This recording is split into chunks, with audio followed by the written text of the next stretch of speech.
What's up, guys? Rick here with your DFS preview for this week's Open Championship. I'm about to take you through a data-driven research show to hopefully get the most out of the major championship this week. We're going to talk about the course. We'll go tier by tier through the pricing. We'll run a custom model at the end. It's going to be a lot of fun. Everything that I show you is from my website, RickRunGood.com, a giant golf database for fantasy golf and betting on golf. You should sign up for it. You'll see that, and might as well subscribe and get these videos each and every week. Let's jump into it right now.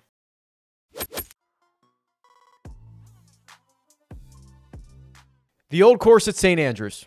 Is there anything like it? It's the home of golf. It's been around for hundreds of years. The new course was completed at the end of the 1800s. That's how old the old course is. And we've gone here 30 times in the history of the Open Championship. Obviously, we don't have all the strokes gain data and the shot link stuff from all of those, but we do have a lot of information from the two most recent trips to St. Andrews, which were 2015 and 2010. So when you start to look at what types of golfers should have success at the old course, there's a lot going on here. We only have 2 years worth of data going into the correlated stats model. What this does is it compares every stat on the PGA Tour for that year with the results for every single player in the field, and it shows what's important at which golf course. So just let me show you the stats first, then we can kind of talk through this. Driving distance ranked 8th, means there's only 7 other courses on the PGA Tour schedule in which driving distance is more important. Around the green, 5th, which means there's only 4 other courses in which strokes gained around the green was more important. Driving accuracy, very, very low, basically dead last. And that kind of passes the sniff test, right? These are very wide fairways. A lot of these holes just run side by side. You go out in one direction, you come back in. There's a lot of ability to miss. And if you do miss the fairway, the rough is like 1.6 inches thick. There's not a lot of penalty out there for missing into the rough if you do find yourself there. Now, whether there's fescue and pop bunkers and all this other stuff, that's kind of a different conversation to be had. Hitting it off the tee, there's going to be a lot of ways to approach it. So I think what you're going to learn about St. Andrews and about links golf in general is that this place is going to give you a million options. And most guys will opt to hit driver off the tee every single hole. And I won't blame them for that. Just try to hit it down there as far as possible. And honestly, there's a couple of drivable par 4s. There's maybe 3 to 5 of them, depending on wind, which we'll get into in a second. But there's going to be a lot of short, kind of drivable-ish par 4s. If you get the right bounce, you get the right kick. If you opt to go in that direction, you are going to leave yourself with a lot of really awkward 75 to 125 yard flip wedges, might not be full shots. That's something we're going to look at. Or you could opt to play to a number, which is what a lot of guys are going to do. Maybe say, okay, I want to have my second shot be a full 135. I'm going to take this angle with this club and try to make that happen. That's kind of the more strategic aspect of St. Andrews. You're going to have options, and then you can kind of figure it out from there. The second shots, they're going to be hitting a lot of greens. These are massive greens. In fact, there are 7 double greens out there, which means 2 holes for like literally 2 pins for 2 different holes are on the same physical green, which makes them huge, upwards of 35,000 square feet in some situations. It means you're going to hit a lot of greens. If you don't hit a lot of greens, you are going to be, you can putt from off the green. And if you do hit the green, you're going to find yourself with a lot of really long putts. There are going to be 100-foot putts this week. And what you'll hear over and over and over again from a lot of guys who are already out there, who have a lot of experience at the old course, is lag putting and how important lag putting is going to be. And I find it very interesting that if you look at the lesser common, highest correlated stats to success, approach putt performance, that's the first putt that you hit, essentially a lag putt. Number 2, which means there's only one course on the PGA Tour schedule in which lag putting was more closely correlated with success than here at St. Andrews. That makes complete sense. You'll also note, 50 to 100 or 50 to 75 yards also ranked very highly. Approaches from inside 100 yards, approaches from 50 to 75 yards, also ranked pretty high. So we're starting to build this case of different ways to get it done around the old course. Now, it's a unique setup. Only 2 par 5s, only 2 par 3s. So you have a bunch of par 4s if you want to look into par 4 scoring. Not very long par 4s. The real X factor is obviously going to be any wind or weather that we get. I would highly encourage you to take your hand, super glue it, and stick it on your desk. And do not set a lineup until Wednesday night. And remember, this is going to start Wednesday overnight, so don't wait too long. The idea being the weather forecast is going to change frequently between now and the time they tee off. And we want to have as much information as possible, because if this gets windy, that's one of the main defenses that you have at the old course. It's super exposed. The wind can wreak havoc on these guys. And when you are able to potentially catch the right side of a wave, like there was last week, right? Last week there was nearly a 2-shot wave disadvantage or wave advantage, depending on what side you were looking at. Something like that could come into play. It's not uncommon for an Open Championship to wipe out half the field with wind and weather.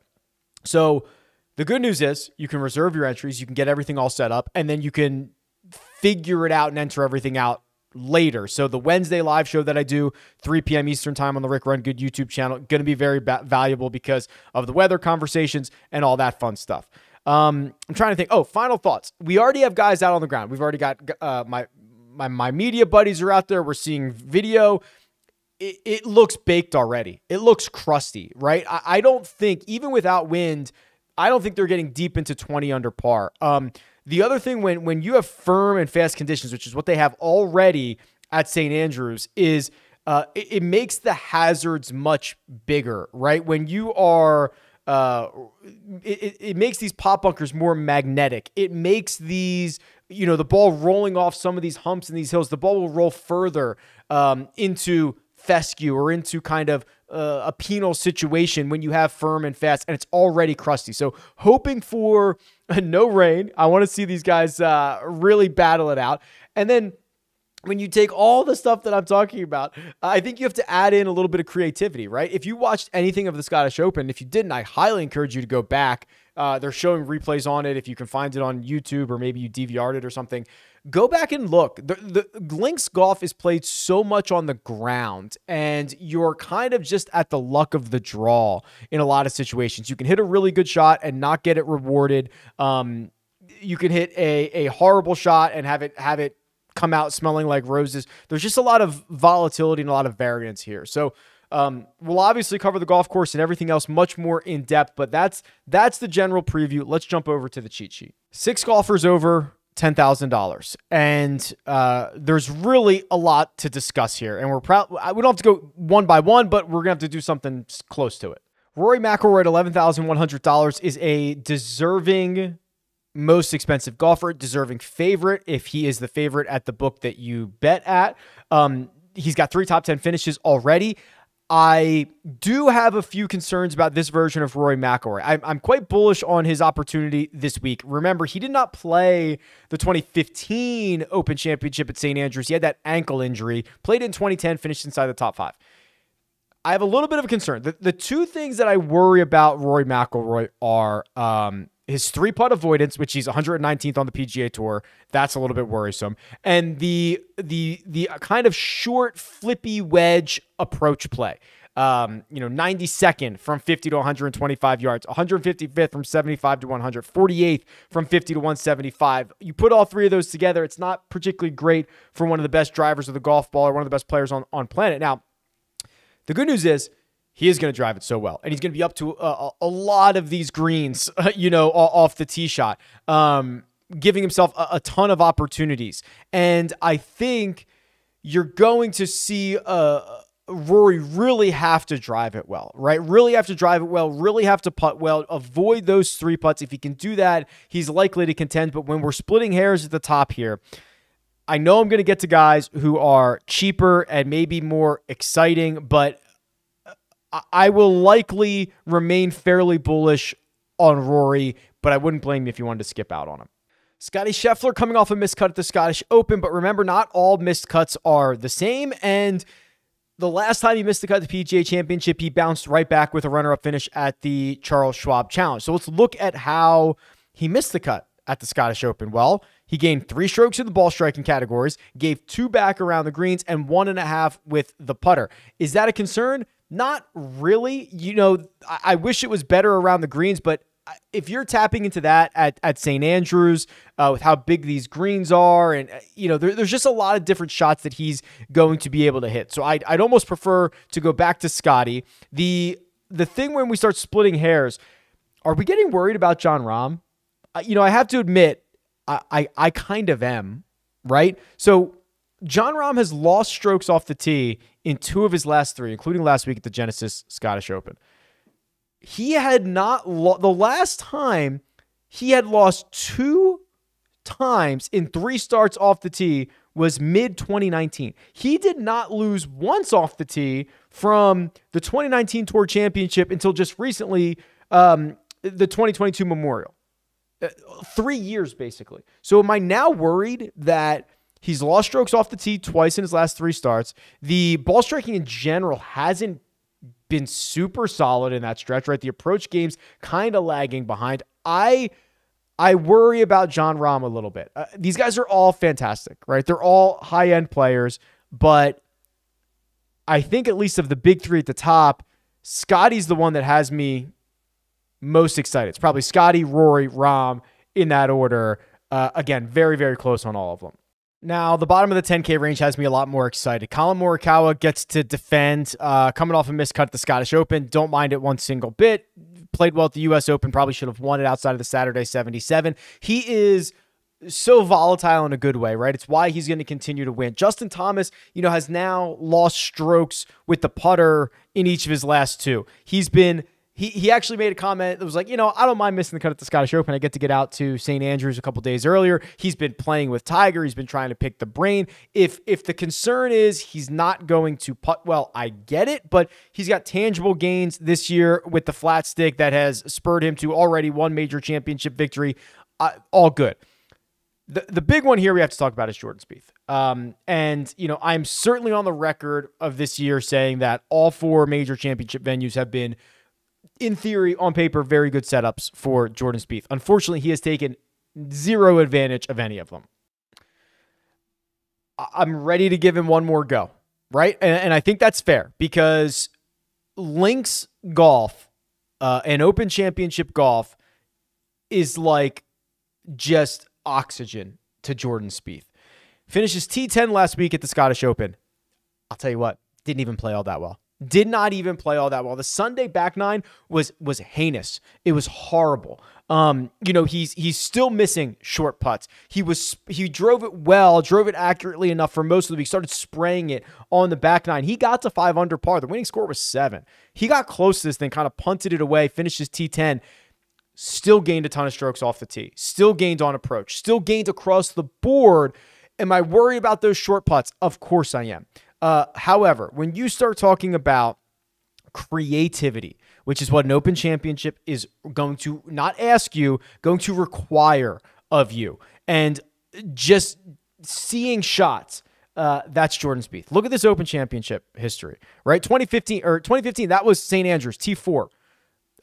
He won it in 2017. T9 in 2018. Runner-up last year. Has never missed a cut at an Open Championship. This is so well suited for him. I'm willing to go right back to him one more time. $10,000. You go back to Jordan Spieth. You go right back to Xander Schauffele. You go right back to Matt Fitzpatrick. If you wanted to skip the top 3 guys on the board and just fade the win equity, I think I feel you there. The 9K range is stacked. I'm looking at the last 24 rounds, PGA Tour rounds. I mean, we could add in everything here, but last 24 rounds on the PGA Tour, which, by the way, 2 weeks ago, the guy who led the field in strokes gained total over the last 24 was JT Poston. He went on to win. Last week, it was Xander Schauffele. He went on to win. So maybe it is Rory McIlroy who leads in strokes gained total over the last 24, but maybe it's Xander who's the best in the 9K range and second in this field, gaining over 2.5 strokes to the field. back-to-back victories. That doesn't even count the silly JP McManus Pro-Am, which is essentially 3 straight events that he teed it up in. They handed him a trophy, right? And then 5 or 6 starts ago with Patrick Cantlay, they win the Zurich Classic. Now the resume of Xander Schauffele looking a lot stronger. What does Xander do really well? He has a lot of wedge shots, right? He's got a ton of those kind of like dead hand wedge shots from all different distances, control the spin, drive it low, take it high, whatever you want. He doesn't get enough credit for the creativity that he actually possesses. And he's now driving it. I mean, he hits that. If he can hit that like slingy draw where it rolls out 80 yards and then hit wedges dead and putt to the way he's putt, like it's over. It's over. Now, there's certainly going to be a lot of guys that have say about that. There's going to be a lot of luck. There's going to be a lot of weather that is going to have a say in that. But it's really hard to see a path in which Xander doesn't set up incredibly well for the old course. 100 to 125 yards, 7th. 125 to 150, 8th. 50 to 125, 12th. 75 to 100, 10th. 3-putt avoidance, 4th. It's all there. It's all there. Par 4 scoring, 2nd. Par 3 scoring, 1st. He actually struggles more on par 5s. 32nd on tour. There's only 2 of them. I mean, this is really, again, it's almost very little opinion. It's just like, look at the numbers. He's been absolutely incredible. Just so in love with everybody in this 9K range, right? Matt Fitzpatrick follows up a U.S. Open win with a 6th place finish at the Scottish Open. You can go right back to him. Will Zalatoris has 6 top 10 finishes in 8 major championship starts. Will Zalatoris, I will tell you, also, gets a lot of grief for the putting stroke. He's still a pretty good putter. He does not 3-putt often. He's better from longer than he is from shorter, which, you could argue there's going to be a lot of difficult putts this week, but he finds a way to make it work at major championships. Cam Smith, who, I was super excited on last week, goes out, plays well at the Scottish Open, and now you got to kind of consider him again, where it's Link's style of golf. Let's pull up Cam Smith's profile. While he was very reliant on the putter at the Genesis Scottish Open, gaining 7 strokes, that might be a good sign, right? Because what did we talk about last week? That he was kind of mired in a little bit of a putting slump. And to see him bounce out of that, even though the approach play wasn't as good, like he's just got to marry these 2 things now, right? The approach play, which he's been so good at over the last 24 to 30 rounds, and stay out of this, break out of this putting slump that you were in. If those things come together, it's pretty dangerous, and he's a short game wizard. So this 9K range is really stacking up. What would I not like, right? Maybe that's easier to go through here. Dustin Johnson and the live golf results, they're hard to kind of reconcile against what we're seeing in the world of golf. Are a handful of no cut rounds going to be enough to get DJ competitively ready? I don't know. He already was playing, potentially trailing off. Not as excited. Hideki, I tip my cap to Hideki and his improvements with not only the putter, but just like there are just like so many good statistical improvements for Hideki Matsuyama this year. However, if you start pulling up his Open Championship record, like he's got a big enough sample size to be pretty worried about this, right? So he's played the Open Championship 7 times. He's missed the cut in 3 of his last 4. His best finish was his first start 9 years ago, a T6 in 2013. He did finish T14 in 2017. When he played at St. Andrews in 2015, it was a T18. But this is starting to be a little bit troublesome about the style of golf that he's being asked to play, and maybe that doesn't match with the style of golf that he wants to play or he excels at.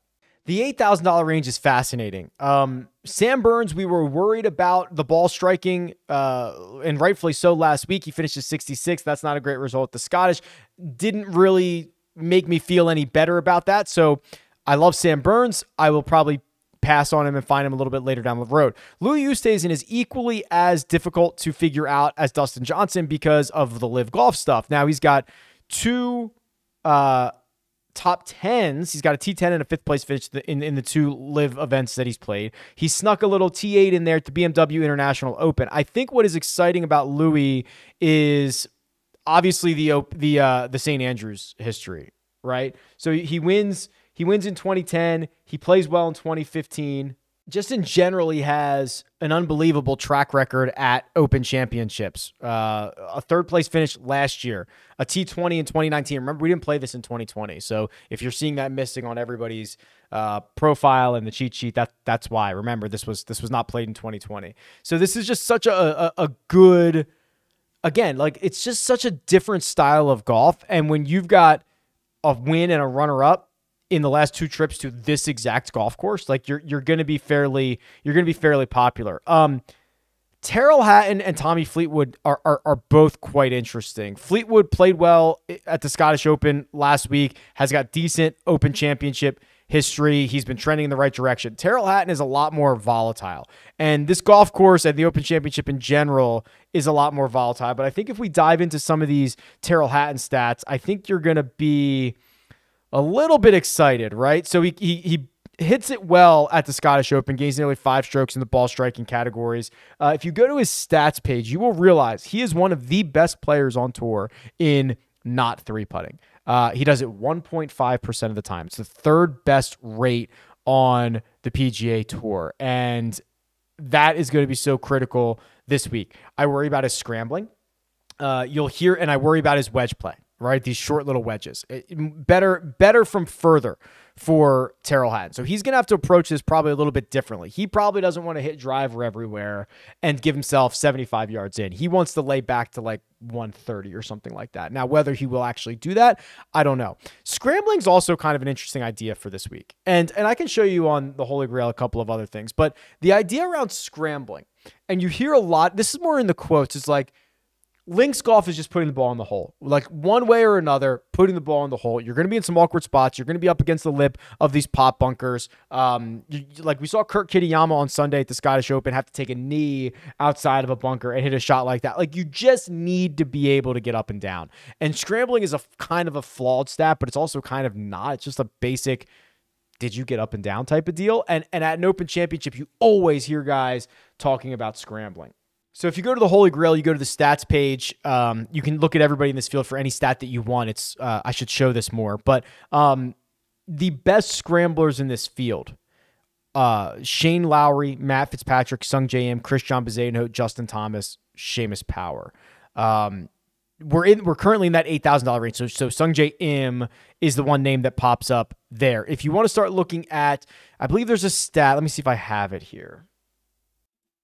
Yeah, I do. Approach putt performance. That is that's like lag putting, right? That's what they call that.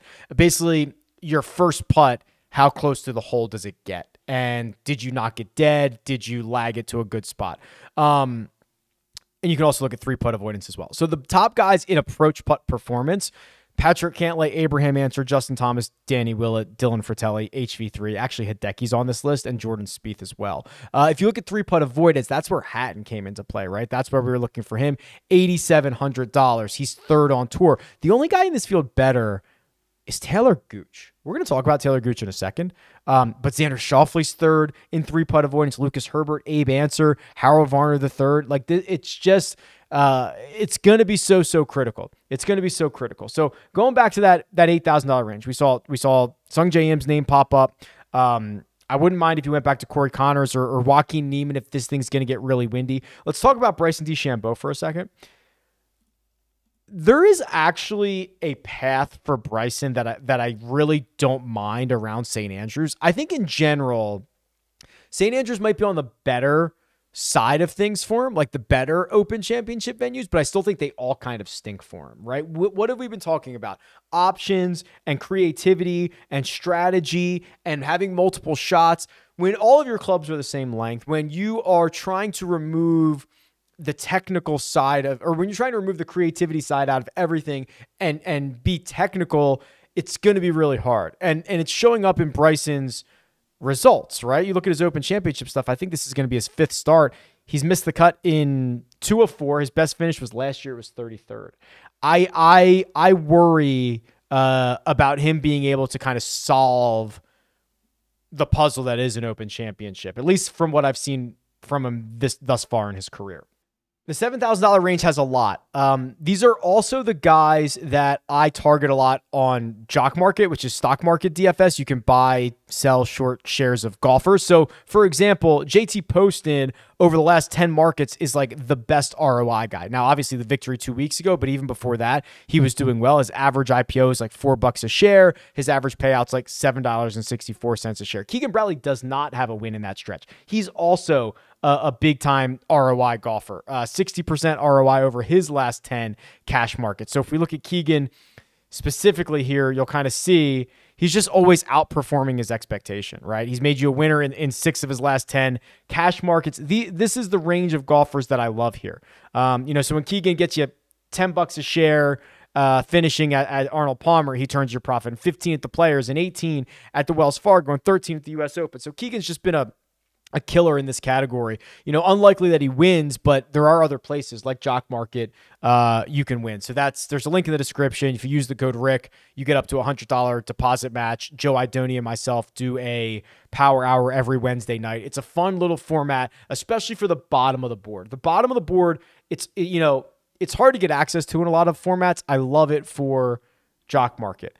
Speaking of love, Max Homa, right? Like what are we doing, Max Homa? How in the world is Max Homa $7,900? I chuckled last week and declared my love for Max at $8,000 at the Scottish Open, and he came through. He was another guy who touched 5 under on Sunday, and then he gave like 4 back coming in, which wasn't pretty, but to still finish T16, I've seen plenty. Max Homa. Let's just look at this just for kicks. So we've got last 24 rounds, everyone in this field ball striking. Max Homa is 1, 2, 3, 4, 5, 6, 7, 8, 9. He's 10th in this field, and there's probably 2 or 3 guys ahead of him that have a small sample size. So let's call him 7th in this field. In ball striking, he's been better than Corey Connors, been better than Justin Thomas, Colin Morikawa, Tony Finau. Must I go on? In ball striking, like one of the most important things. Let's go strokes gained total. Let's just look at what the 1, 2, 3, 4, 5, 6 best player in this field over his last 24. Max Homa's dialed, and you're starting to see him figure out the short game, aren't you? So short game, strokes gained short game is around the green plus putting. He has gained 1, 2, 3, 4, 5 times in his last 6 starts. That was a problem in his game, and he patched it. I don't have much more to say. If you've been following along, I appreciate it. If you're not, hit the subscribe button. Follow along, get these Max Homa rants every single week. But the fact that he's $7,900 is criminal. We'll check to see what his ownership is as we get closer to lock here. If we continue on this trend of just ranking guys in over the last 24 in the $7,000 range by strokes gained total, we saw Max Homa 1.97. Ryan Fox is the only guy better, 2.17. Now, a lot of that, the vast majority of that are strictly European Tour starts, but it's worth noting that he's there. Adrian Meronk, same thing. Vast majority DP World Tour starts. Thomas Peters, similar. Keegan, JT Poston, Seamus Power, those are your more PGA Tour guys. And actually, we could look at the weighted version of this. But before I do, I want to look at Taylor Gooch. This, I saw him at like 200 to 1 or 250 to 1 to win this thing, and he has just gone, completely under the radar. You're getting this live discount. So 2 top 10s at live, which I told you is hard to reconcile, but I told you Louis did the same thing. And even his miscut at the U.S. Open, he gained 4.5 strokes on approach. He gave it all back and then some in the short game. He's a very solid ball striker in general, at least what we've seen from him in the measured events that we have. I would not be surprised to see Gooch play much better than expectations. Do I think he's going to win? No. But do I think anyone's going to play him? No. Finished 33rd at the Open Championship last year. It's the only Open Championship he's played in. I don't know. I just feel, is he going to be 3% owned? I'm interested to see how that kind of how that whole thing shakes out a little bit. Let me flip this back around here because we do have someone named Tiger Woods in this category. Now, we don't have much data to go on. So I got to give you a little bit of the Tiger narrative here, right? Because we just have so little information. I think him playing or not playing the U.S. Open was brilliant. Brookline would have shredded him, and now he gets to fully prepare for the Open Championship. St. Andrews is the perfect spot for him, right? He's won twice here at St. Andrews. Winning once at St. Andrews is incredible. Bobby Jones said, you can't consider yourself a great player unless you've done it. Well, Tiger's done it twice. The flat walk should hopefully mitigate that quick decline. What we saw from Tiger at both the Masters and the PGA Championship was this like very quick decline. You know, he could start well and you could just see the limp, the gait get more difficult every single round. Well, here's hoping that this is not going to happen as quickly. The other thing that makes me obviously think about that is he's already played full 18 holes of practice on, hold on, it would have been on Sunday morning in St. Andrews. And he played with JT. Worth noting, he hadn't played 18 holes the week of at any major venue this year. So felt good enough to do that. We'll see what he continues to do. He has all the shots. It's not an overly long course. Actually, I did see this. I'm more, my point being, I'm more interested in Tiger this major championship than any major championship that we've had. I would still prefer to get access to him in showdown or like single round scenarios, because I think we're going to get a lot of change from Tiger day to day if he's on the wrong end of the draw. He's almost certainly going to play AM, PM, like I guarantee it. So we'll see what the draw is going to be, and hopefully he's on the right side of it. But getting access to him in alternate markets, whether it's showdown or whether it's on whether it's in the prop market. So they're going to, I'm sure PrizePicks is going to post a lot more of these props.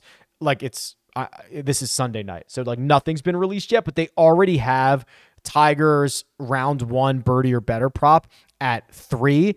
I think you have to go over here, right? I mean, Tiger is there's going to be a lot of, like, he's not going to get in trouble off the tee all that much.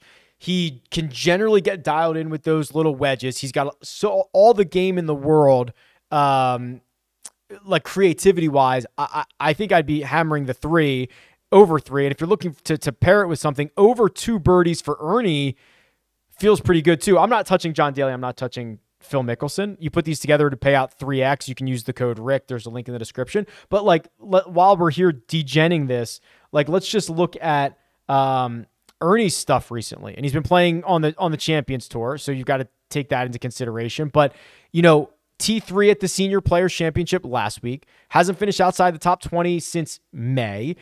Plays well. Like, he's gonna make 2 birdies, right? Assuming we don't get some crazy weather situation, these guys are gonna make some birdies. They're very savvy. This course isn't gonna really overpower them, so I'll keep an eye on it. But those are the 2 that have my attention. The other thing is, they're going to release these birdie or better matchups, which again smashed. Let me just get the numbers for it, because I know people have been asking about this. Okay, so they're going to release these birdie or better matchups by round. They're matchups, but instead of strokes, it's just birdies or better. And there's a headliner and a guy they play against. The headliner is the guy that is pictured. And the lines have always been set to 0 for every single one. So if you've been blindly betting the over, Andy M has been compiling this data for me. If you've been blindly taking the overs of those guys, last week they were 33, 17, and 12, moving the last 4 event total to 124, 83, and 37. Just blindly taking the overs. Yeah, I will continue to do that. And then obviously as more props come out, we can talk about that on the live show and all that fun stuff and on the Tuesday show. But man, there's an edge there. Again, code's Rick. There's a link in the description. Sign up, get your 100% instant deposit match, and slay the homies over at PrizePicks. The 7K range has so much interesting stuff. Probably going to let JT Poston go. You know, he's been phenomenal. We got paid on him. But you start to dive into his stats, like he 3-putts a lot. He's not great on those little wedgie situations. He hasn't played an Open Championship. It's going to be a whole new world. Like, we'll just catch up with you on like the Wyndham. We'll catch up with you at the Wyndham, JT. Patrick Reed. If this gets really windy, I'm interested, right? Just scramble the field to death is what Patrick Reed could potentially be able to do. So I'd be interested in that if the forecast gets really windy and maybe he's on the right side of the draw or something like that. Again, we're gonna have to keep a close eye on it. But man, that would be kind of interesting. I actually believe that the Live guys have a pretty good crack at it this time around. They did not do well at Brookline. That's a very demanding golf course. This is a much better setup for a lot of those guys. The $6,000 range, and I usually let the model, find a lot of the value here, but I throw Mackenzie Hughes into that category of, the harder this gets, I think it's better for him. The miscut at the Scottish wasn't great, but that snapped a pretty good stretch of golf for him. He finished 6th at the Open Championship last year. Emiliano Grillo starting to find the groove again, which I like. So he's got two top 12. He's got two 12th place finishes in his last 5 trips to the Open Championship. Coming off a runner-up at the John Deere. I'll just show you his stat profile. Oh, well, here's Sam Horsfield's stat profile, by the way, who, again, a Live guy, but has been playing great on the European Tour as well. Here's Grillo. He had the baby. He was kind of in a little bit of a slump. We're starting to see him come out of it again. So twice in his last 3 starts, he's gained over 7 strokes in the ball striking categories. Think about the places that Grillo's generally had a lot of success. And we can just sort by strokes gained total and kind of look at his PGA Tour stuff. And, the ball striking is always exciting when it comes to Grillo, and places that he's had success or places that he's been the favorite at, like, Mayakoba, Punta Cana, I want to say Puerto Rico, right? Like coastal places, RBC Heritage, where wind can kind of kick you up and mess you around a little bit. That seems to be where you get the best, because he hits a heavy ball, right? That's kind of the deal with Emiliano here. What else do we have? Not touching Phil Mickelson. J.H. Kim. Joo Hyung Kim. Didn't need the 3rd place to get into. Didn't need the Scottish Open 3rd place finish to get into this event. He was already qualified because he's been killing it all over the world. He's got Asian Tour results. He's got some decent PGA Tour stuff. He finished 23rd at the U.S. Open. He's a player. $6,500. All good there. Let's run a model. We can deep dive a lot of these guys in the live chat. I know you guys are going to ask such good questions. But let's run a model and see what we can find. I could realistically run 50 different models of different paths to get there. But let's go back to Old Faithful. Last 24 rounds. The last 2 winners in the last 2 weeks have been the top guy in the last 24 rounds. So let's start there.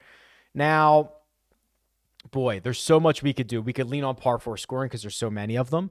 We could kind of live in that little chippy wedge range. We could go with scrambling. Let's do a little bit of everything. So actually what I'll do is I'll put a little on 50 to 125, just a little bit, like 15. And I will put another 15 on par 4 scoring. There's so many of them. I will put now let's go, and then we'll put 10 on scrambling. Actually, no, let's not do that. So that leaves us with 70 weights. So now I want to go through each of the 4 major categories here. So in driving, accuracy I don't think means much at all, and distance I don't think is a prerequisite, but I think it would be a little bit helpful. So just a little bit, just 10 there. Approach play. Now we already have 50 to 125 dialed in. So let's just give it another little boost. Let's just give it, 15 more. Around the green, let's just go with like 15 on scrambling, which leaves us with 30. Now 30 is, we could do putting. We could do putting from greater than, let's do that. Let's do putting from, so we'll do 15 on putting from 25 feet and out. And then we will do our final 15. We could do it on birdie or better. We could do it on DK points gained. We could do it on strokes gained putting. We could do it on strokes gained total and just kind of ramp it. Let's do that. Let's do it on weighted strokes gained total. Because you got guys coming from all over the world, qualifying from different things. Let's just run this and see what happens.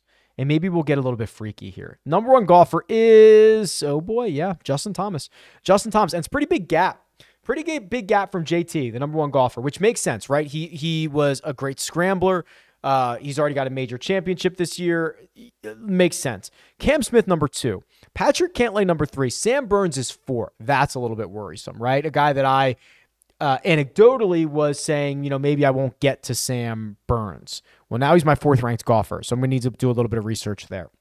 Jordan Spieth, 5. Love it. Sung J Im is 6. Talked about him. Scotty is 7. Rahm is 8. Now, that's noteworthy, but that means he is the 4th guy over 10K, even though he's 8th, which is not great if you're John Rahm. Russell Henley, 9. Okay, a little research coming for Henley on 9. Corey Connors is 10. Xander's 14th. So this was a pretty freaky model to run, and it came out pretty interesting. So I'd have to think about Sam Burns, I'd have to think about Russell Henley, and if I want to be on what is likely to be a very chalky Xander Schauffele. Now, we will know a lot more later in the week, and we can run more models, right? When we start getting weather and ownership and all this stuff, we're gonna see. So there's so much more content coming. There's a Tuesday live betting show.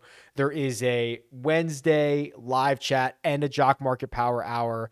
I'll be quite active on Twitter at RickRunGood. So this is a massive week. I'll be diving into it. I'll send out a newsletter this week. You can sign up for that. There's a link in the description with a bunch of stats and trends and stuff like that. So gonna be an absolute blast. We've only just begun. I'm wishing you all the best of luck, and I'll talk to you soon.